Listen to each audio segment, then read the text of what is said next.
From the superhero of superheroes, we're diving into the GOAT of female comic book superheroes.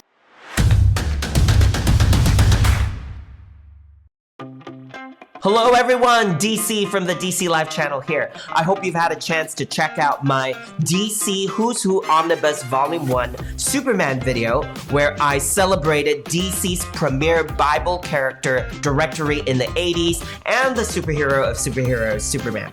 You can check that out right here or through the link in the description below. And don't forget to like, share, subscribe, and ring the bell icon for more notifications. In this video, we're going to celebrate the GOAT of female superheroes, the OG, the one who paved the way for all other female superheroes, Wonder Woman.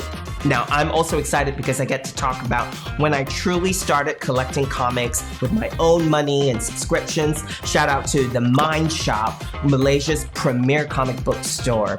And it was during or a little bit after the Crises of Infinite Earth series, and I remember discovering the distinct artwork of the legendary George Perez. One of the covers that is forever ingrained in my brain is issue 7 of the Crises series with the death of Supergirl. First off, I could not believe that a superhero could die in comic books. Is that allowed? The anguish in Superman's face that George Perez masterfully captured in the cover, and let's not forget the gajillion superheroes in the back mourning her loss. The detail and how I could see the grief of everyone's face in the back. I was like, what is this? I was hooked. Well, I was hooked with comics before, but that's another story for another video. But with such high quality art, how could I settle for anything less? When I found out that George Perez was gonna start his own solo series, I knew I had to get anything and everything he had to offer. My first ongoing series ever of comic books and of George Perez is Wonder Woman. I knew parts of her story. She is an Amazon, a female warrior. She's beautiful. She's in love with Steve Trevor. Her name is Diana. She says, "Great hero!" a lot. She has bracelets that could deflect anything. She was fast and strong. I didn't understand that she couldn't actually fly at that time. Didn't know gliding in the winds wasn't actually flying, even though she looks like she's flying. I knew she had an invisible plane. Of course, she had a glowing lasso that she used to change into her costume, and she made people obey her commands. And then later, it would compel people to tell the truth when they were lassoed. I didn't fully understand her whole story. George Perez explained everything to me. I was obsessed with Greek mythology, or any mythology for that matter. My parents got me this hardcover book about Greek mythology with amazing artwork on it. Gods, men, and monsters from Greek myths. That along with the Clash of the Titans and the Hercules movies, George Perez's Wonder Woman just came along at the same time, and I was just hooked, line and sinker, mesmerized by the artwork. Perez brought me into Olympus itself and the world of the gods of myth. Every character had their distinct look and design, expressing their demeanor and dominion. Perez painstakingly established Hippolyte's story all the way back to prehistoric times. She was killed by her caveman husband out of rage, and her spirit was kept in the cavern of souls. She, along with other abused and killed women's souls, were reincarnated into the Amazon race by a group of goddesses in response to Ares, the god of war's onslaught on mankind. The Amazons' mission was to inspire men to love, peace, and beauty. But they were all of them deceived. Hippolyte and the rest of the Amazons would eventually run into Heracles, the Greek and OG name of Hercules, one of the many nerdy trivia points I learned from Perez. Heracles, along with his army, would drug and enslave the Amazons who threatened their power. Hippolyte broke free with the help of the goddesses and defeated Heracles' army in revenge, and were punished by the goddesses for losing their way.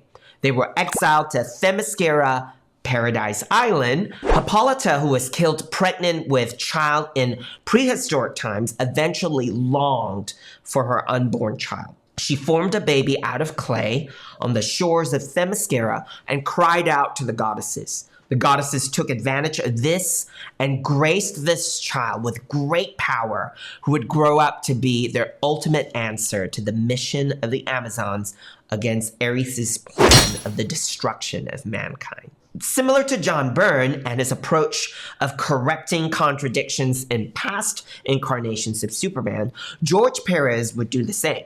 First thing I would like to point out is the contest where Diana has to win in order to be sent as the emissary of Themyscira to man's world. In the Golden Age, Diana was the only competitor wearing a mask, while George Perez corrected it by having every Amazon masked with a warrior helmet so that the Amazons would not hold back against each other in the contest. He also made it a point to show that the Amazons were superhuman. They weren't just well-trained warriors. They actually possessed superhuman strength. Let's look at Hippolyte's entry in the 1987 Updates Volume 3. We see here that she possesses superior strength, which on a side note points out DC's approach of the being vague to the benefit of the storytellers. Martian Manhunter is also stated to have superior strength, and we know Hippolyte is definitely not at the same strength level as he is. Wonder Woman herself is only stated to have superhuman strength. They are definitely not saying that Hippolyte is stronger than Wonder Woman. Now, coming back to the main reason why I pointed out that the Amazons are superhuman, it would make a little bit more sense for Wonder Woman to not stick out entirely as the sure winner in the contest, because everybody else is quite strong as well. However, Diana is supposed to be way stronger than all the other Amazons. She's probably stronger than all of them combined. He also entrenched Wonder Woman's story in Greek mythology. He dialed it to like 11. Wonder Woman's creator, William Moulton Marston, had the same intentions for Diana, but for some reason chose to use the more popularly known Roman names of the Greek Pantheon. Perez did away with the confusing Roman names of the gods in Wonder Woman's past stories, like Heracles instead of Hercules, or Athena instead of Minerva. Mars is now Ares, and her power of speed comes from Hermes, or Hermes, and her power of speed comes from Hermes instead of Mercury. With that, he also explained that Wonder Woman is no longer named after the Roman goddess of hunt, Diana, who should be Artemis, but after a celebrated hero of the Amazons, Diana Trevor, Steve Trevor's mother, to further link their lives. Steve Trevor was also made older and no longer Diana's love interest, which is one of the biggest complaints of Perez's run. Perez wanted to focus on establishing Wonder Woman's story and thought that the prevalent romantic leanings with Steve Trevor of the past would distract from Wonder Woman being taken seriously. I understand the decision to do that, and I personally think that Perez could have kept him young, allowed other writers after him to develop him into a love interest later in Wonder Woman's run. Not having a love interest to connect Diana to her humanity made her in some ways a little otherworldly. Trevor remained brave and heroic, and in some ways a little less dude in distress. He also took away the invisible jet and officially gave Wonder Woman the power of flight, again by Hermes, the messenger Greek god. So Wonder Woman has been flying on her own since 1987. It's amazing how Wonder Woman's first animated movie in 2009 or her first live action appearance in BVS in 2016 or her very first solo movie in 2017, she still couldn't fly while she flew in Ruby Spears' Superman cartoon in 1988 or in the Justice League series in 2001. Nobody talks to each other at DC. Diana also realistically didn't speak English when she first got to man's world. Boston, Massachusetts, to be exact. Perez introduced us to the foundational supporting characters like Julia and Vanessa Kapatelises. Julia is a Harvard professor in Greek mythology, of course, who spoke rusty ancient Greek and would be Wonder Woman's gateway to speaking English and understanding the world of men. Other cool updates from Perez's run is her bracelets. They aren't just shackles from the historic Amazonian enslavement of men, but her bracelets are actually made from the shield of Zeus, Aegis, that was also associated with Athena, which explains why they are unbreakable and has other powerful properties. All her powers have been upgraded and connected with the Greek goddesses, notably her strength, which is of the earth, and a healing factor granted by the earth goddess Demeter, and her supernatural warrior prowess and connection with animals through Artemis, the goddess of hunt. This is the definitive Wonder Woman series for me because Diana was treated with so much respect. Writers have always struggled with the duality of Wonder Woman being a warrior and a symbol of love and peace. They would say that she is difficult to write. Perez captured both sides of Wonder Woman masterfully.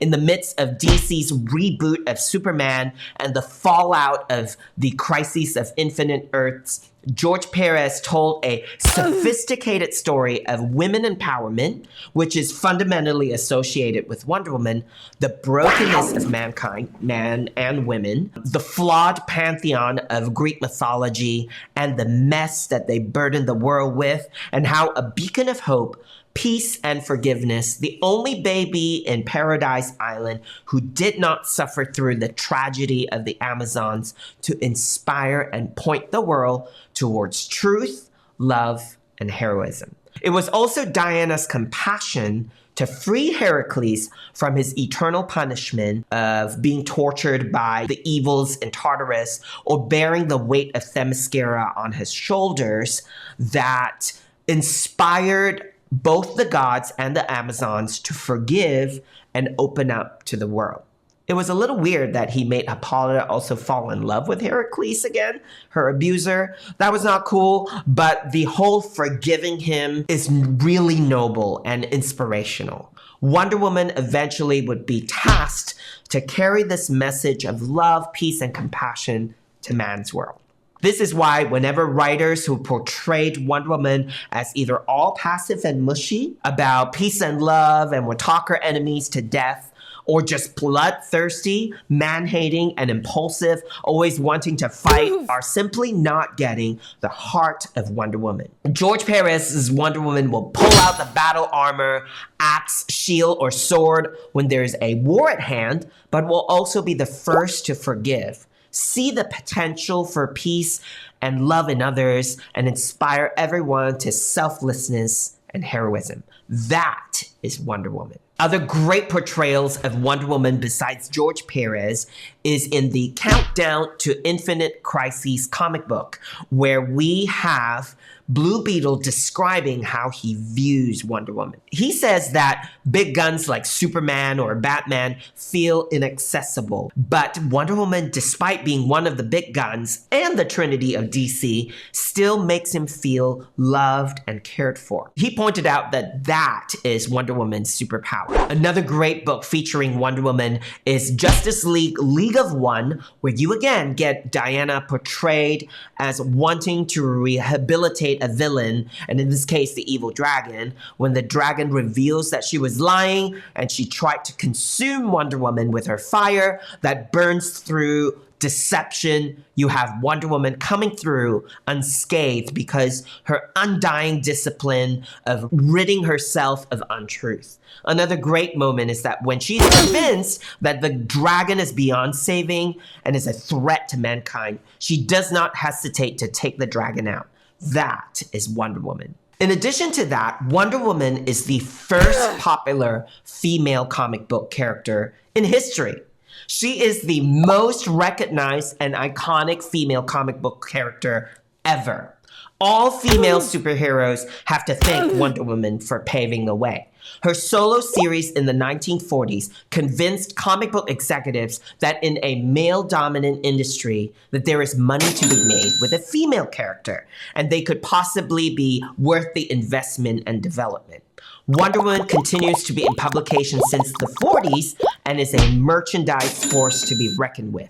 It is undeniably obvious Wonder Woman's influence in character and costume design. Wonder Woman shows that a female superhero can be unapologetically beautiful, feminine, compassionate, yet powerful and commanding.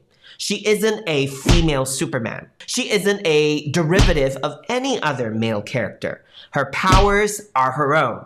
Her weapons, lasso, bracelets, and tiara are uniquely hers. And her origins of Greek mythology, the Amazons being brought to life from clay, are solely hers. She confidently and deservingly stands along with comic book icons Superman and Batman in the Trinity at DC, and most definitely belong on the Mount Rushmore of comic books. She is Wonder Woman. How am I doing so far? Are you nerding out with DC's Who's Who Omnibus Volume 1? What do you think of Wonder Woman and her place in the Trinity or in the comic book Mount Rushmore? Do you love George Perez and his definitive Wonder Woman run? Are you celebrating with me that George Perez is one of the greats in comic book history? Do you agree that balancing the duality of Wonder Woman being a warrior and a symbol of peace and love is vital to capturing the heart of this character? I want to hear your thoughts in the comment section down below. And while you're at it, don't forget to share, like, subscribe, and ring the bell icon so that you will be notified of more great content coming your way. There is still so much to cover, so let's get back to the video. George Perez updated and told better stories with Wonder Woman's Rogues Gallery. The cheetah is now an actual threat to Wonder Woman. She is now a werecat with the speed and strength of an African god filled with a thirst for blood and the claws that could pierce Diana's superhuman skin. So much cooler than what is depicted on Wonder Woman 1984. Patty Jenkins needed to do was to follow George Perez's origins to Cheetah, and it would have elevated the sequel to Wonder Woman to a whole other level. This is the version that keeps popping up on all versions of media ever since. The Silver Swan, who was born deformed and was transformed into a beautiful woman with a sonic cry, actually has a tragic story of abuse and manipulation. Diana would be driven to rehabilitate them once she learned of their sad origins. Other Wonder Woman related characters that I would like to celebrate from the 80s, we have to talk about the OG Wonder Girl, who of course was revitalized through the very successful New Teen Titans run in the 80s. When this dream team was again on the New Titans, Donna's origins was updated to being connected to the ancient pantheon of gods, the Titans. And Donna would eventually be upgraded to no longer being Wonder Girl, but now Troia. But I still think that Donna is the OG and the best version of Wonder Girl. I've never really connected with the later versions of Wonder Girl like Cassie Sandsmark or even recently Yara Flor. I guess I prefer Troia to Donna Troy for a superhero name. And sadly, Donna Troy continues to have so many revisions to her origins, no thanks to John Byrne, who made it worse by combining all of them and going the multiverse route that convoluted her story and renders her irrelevant today. She absolutely does not need to fight for her place with other Wonder Girls. She's the OG. Very quickly, I really appreciated Julia and Vanessa Kapatelis as supporting characters to ground the humanity of Wonder Woman.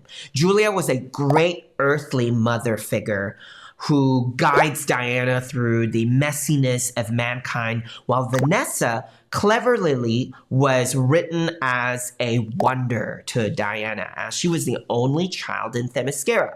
Vanessa's character provided Wonder Woman the opportunity to explore the more youthful and kind of like simple joys of being young and impart wisdom and security to a developing heart.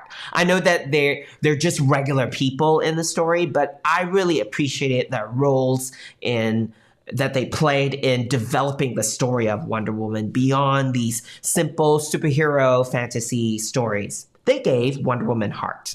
Honorary mentions, no one does the Olympian Pantheon better than Perez. First off, the design of Mount Olympus with the opposing gravitational points according to the different dominions of the different gods. I know that the more recent iterations of the Olympians tend to have a more modern design, but Perez's classical, ethereal, flowing robes really conveyed divinity and otherworldliness.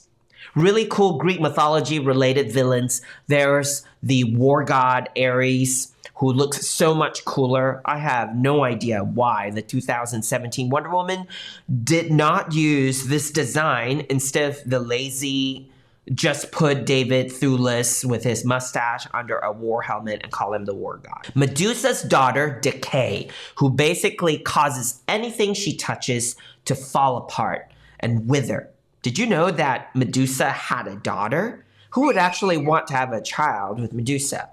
Wouldn't the person just turn into stone? How does that work? As far as I can remember, when she was beheaded by Perseus, Pegasus was born out of her blood and something like that. Regardless, look at this design of Decay and look at the cover of issue 4 of Wonder Woman. Man, George Perez was absolutely underrated despite the fact that he was so celebrated in the comic book world. He deserves even more recognition in my opinion. Well, I better stop fangirling over George Perez and remind myself that this video is actually about DC's Who's Who Omnibus Volume 1 and Wonder Woman. So what do you think? Do you love Wonder Woman, especially George Perez's very definitive version? What do you think of his take on the cheetah? What about the OG Wonder Girl, Donna Troy, being revised into Troia? And do you think that the creatives today should have just left Donna as Troia or just reboot her again as Wonder Girl instead of the many unnecessary changes to her till she is now just a Temu Wonder Woman in a Starfield unitard? What about other supporting characters like Hippolyte and Julia and Vanessa Kapatelises? Do you think George Perez has the best version of Olympians in comic books? Please share your thoughts in the comment section down below. And of course, do share, subscribe, like, and ring the bell icon so that you will be notified of more great content coming your way.